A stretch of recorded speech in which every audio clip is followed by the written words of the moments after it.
Senior صحافی اور تجزیہ نگار حامد میر کے مطابق اسلامی جمہوریہ پاکستان کسی جنگ یا مسلح مزاحمت کے نتیجے میں قائم نہیں ہوا تھا، بلکہ یہ ملک 1947 میں ایک سیاسی جماعت آل انڈیا مسلم لیگ کی پرامن سیاسی جدوجہد کے نتیجے میں قائم ہوا۔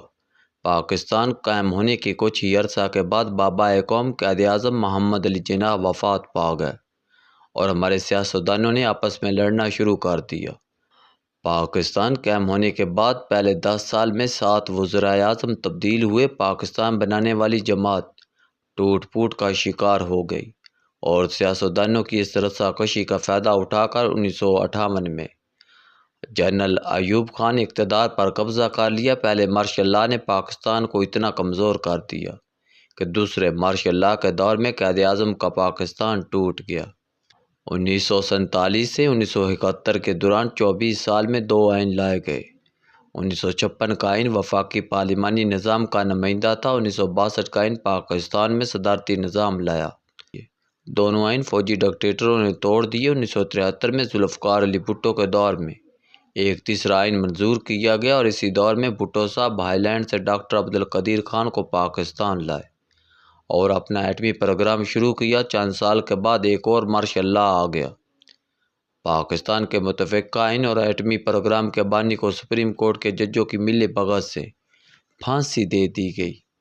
اس کے بعد ملٹری اسٹیبلشمنٹ اور عدلیہ کی گٹھ جوڑ سے سیاستدانوں کو جیلوں میں بند کرنے اور نااہل قرار دینے کا ایک سلسلہ شروع ہوا جو آج تک جاری ہے۔ آج پاکستان دنیا کی 7 ایٹمی طاقتوں میں سے ایک ہے، لیکن اسی ایٹمی طاقت کی خود مختاری کا یہ عالم ہے کہ آج پاکستان کا وفاقی بجٹ وزارت خزانہ نہیں بلکہ IMF بناتی ہے۔ IMF کو اپنے قرض کی واپسی سے غرض ہے اور حکمران اشرافیہ کو عوام کی نہیں بلکہ اپنے مفادات کے تحفظ کی فکر ہے، لہٰذا یہ بجٹ عام آدمی کے لیے ایک منحوس خبر بن کر آتا ہے۔ اس سال کے بجٹ نے عام آدمی اور ریاست کے تعلق کو کمزور کر دیا۔ پڑھے لکھے نوجوان تو پہلے ہی پاکستان سے بھاگ رہے ہیں۔ اب کارپوریٹ سیکٹر سے وابستہ تنخواہ دار طبقے پر اتنے زیادہ ٹیکس لگا دیے گئے ہیں کہ وہ گروپوں کی صورت میں پاکستان چھوڑ رہے ہیں۔ آپ سوچئے کہ جو ملک اپنا بجٹ خود نہیں بنا سکتا، اس کا ایٹمی پروگرام مزید کتنا عرصہ محفوظ رہے گا۔ اس صورتحال کا ذمہ دار کوئی ایک ادارہ یا ایک جماعت نہیں بلکہ ہم سب ہیں۔ 1947 سے آج تک 77 برسوں میں پاکستان پر 24 وزرائے اعظم نے 44 سال تک حکومت کی، جبکہ صرف 4 فوجی ڈکٹیٹروں نے 33 سال تک پاکستان پر حکومت کی۔ ہر فوجی ڈکٹیٹر نے اوسط پاکستان پر 8.25 سال حکومت کی اور ہر وزیر اعظم نے مشکل سے 1.5 سال حکومت کی۔ کوئی وزیر اعظم اپنی مدت پوری نہ کر سکا۔ یہ درست ہے کہ آج پاکستان کا سب سے بڑا مسئلہ نہ صرف سیاست بلکہ عدلیہ کے معاملات میں خفیہ اداروں کی مداخلت ہے۔ اس کا سب سے بڑا ثبوت اسلام آباد ہائی کورٹ کے ججوں کی طرف سے خفیہ اداروں کی مداخلت کے بارے میں لکھا گیا ایک خط ہے۔ تازہ مثال لاہور ہائی کورٹ کے جج جسٹس شاہد کریم کا ایک فیصلہ ہے، جنہوں نے وزیر اعظم آفس سے کہا ہے کہ خفیہ اداروں کو ججوں سے رابطہ کرنے سے روکا جائے۔ اس حکم کا اطلاق ان ججوں پر بھی ہوگا جو اپنی مرضی و منشا سے خفیہ اداروں کے افسران سے ملتے ہیں اور ان سے ڈکٹیشن لیتے ہیں۔ ماضی میں ہماری عدلیہ عسکر خان کیس اور فیض آباد دھرنا کیس میں سیاست میں خفیہ اداروں کی مداخلت روکنے کے لیے تفصیلی فیصلہ دے چکی ہے۔ ان فیصلوں پر عمل درآمد کرانا سپریم کورٹ کے ساتھ ساتھ سیاسی حکومتوں کی بھی ذمہ داری تھی، لیکن دونوں ہی ان فیصلوں پر عمل درآمد کرانے میں ناکام رہے۔ عسکر خان کیس میں پیپلز پارٹی کو 1990 کے انتخابات میں شکست دینے کے لیے خفیہ اداروں کی طرف سے نواز شریف اور دیگر سیاستدانوں کو رقم دینے کے شواہد سامنے آئے۔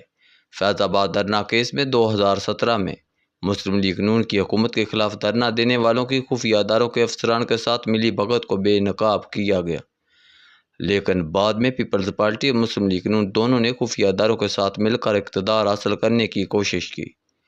2019 میں army chief general Qamar Javed Bajwa کو ایکسٹینشن دینے میں تحریک انصاف، پیپلز پارٹی اور مسلم لیگ نون سمیت اور دیگر اہم جماعتیں ایک پیج پر تھیں۔ آج پاکستان کو جن پیچیدہ مسائل کا سامنا ہے، ان میں سے اکثر جنرل باجوہ کے خبطِ عظمت کا نتیجہ ہے، لیکن ان مسائل کی اصل ذمہ داری ان سیاسی جماعتوں پر عائد ہوتی ہے جنہوں نے جنرل باجوہ کو ایکسٹینشن دے کر نہ صرف اپنے آپ کو بلکہ پاکستان کو کمزور کیا۔ سیاسی جماعتوں نے اپنے چھوٹے چھوٹے مفادات کے لیے سیاست میں فوج کی مداخلت کا راستہ خود ہموار کیا۔ 1954 میں ایک سیاسی حکومت نے اپنے حاضر service army chief Ayub Khan کو وزیر دفاع بنا کر کابینہ میں شامل نہ کرتی تو شاید جنرل ایوب خان کو سیاست کا چسکا نہ لگتا اور وہ 1958 میں سکندر مرزا کے ساتھ مل کر اقتدار پر قبضہ نہ کرتے۔ سیاسی جماعتوں کے کمزور ہونے سے پاکستان کمزور ہوا۔ سیاسی جماعتوں نے اپنے ساتھ سب سے بڑا ظلم یہ کیا کہ اپنی جماعتوں کے اندر جمہوریت کو مضبوط نہیں کیا۔ تمام بڑی جماعتوں کے عہدیداران بلا مقابلہ انتخابات کے ذریعے قرار پاتے ہیں۔ اسی کمزوری کا فائدہ اٹھا کر 8 فروری 2024 کے انتخابات سے قبل تحریک انصاف کو بلے کے انتخابی نشان سے محروم کیا گیا۔ حالانکہ باقی جماعتوں میں بھی بلا مقابلہ انتخابات کی روایت موجود ہے۔ ہمارے سیاستدان عوام کی طاقت سے اقتدار حاصل کرنے کی بجائے خفیہ اداروں کے کندھوں پر بیٹھ کر اقتدار حاصل کرنے کے عادی ہو چکے ہیں۔ لہذا یہ سیاستدان آپس میں بات کرنے کی بجائے خفیہ اداروں سے بات کرنا زیادہ اہم سمجھتے ہیں۔ سیاسی جماعتوں کی کمزوری کی ایک اور وجہ یہ ہے کہ ان جماعتوں کی قیادت عوامی حقوق کے لیے جدوجہد کی بجائے پاور پالیٹکس کی اسیر بن چکی ہے۔ ان جماعتوں کی طاقت ان کا منشور نہیں بلکہ کچھ شخصیات ہیں جو اگلے 5 سے 10 سال میں زیادہ المیعاد ہو جائیں گی۔ نوجوان قیادت بھی پاور پالیٹکس کے راستے پر چل رہی ہے اور اسی لیے پشتون تحفظ موومنٹ کے منظور پشتین اور بلوچ یکجہتی کمیٹی کے رنگ بلوچ کو زیادہ پذیرائی مل رہی ہے جو انتخابی سیاست پر یقین نہیں رکھتے۔ بلاول بھٹو زرداری اور مریم نواز کو سوچنا چاہیے کہ چند ہزار افراد کو جلسہ کرنے کے لیے انہیں کروڑوں روپے خرچ کرنا پڑتے ہیں، لیکن منظور پشتین اور رنگ بلوچ معمولی خرچے سے بڑے بڑے جلسے کیسے کر لیتے ہیں، حالانکہ انہیں قومی میڈیا پر کوریج بھی نہیں ملتی۔ پاکستان ایک سیاسی جماعت نے بنایا تھا۔ پاکستان کو صرف سیاسی جماعت بچا سکتی ہے۔ سیاسی جماعتوں کو اپنی بقا کے لیے پاور پالیٹکس چھوڑنی ہوگی۔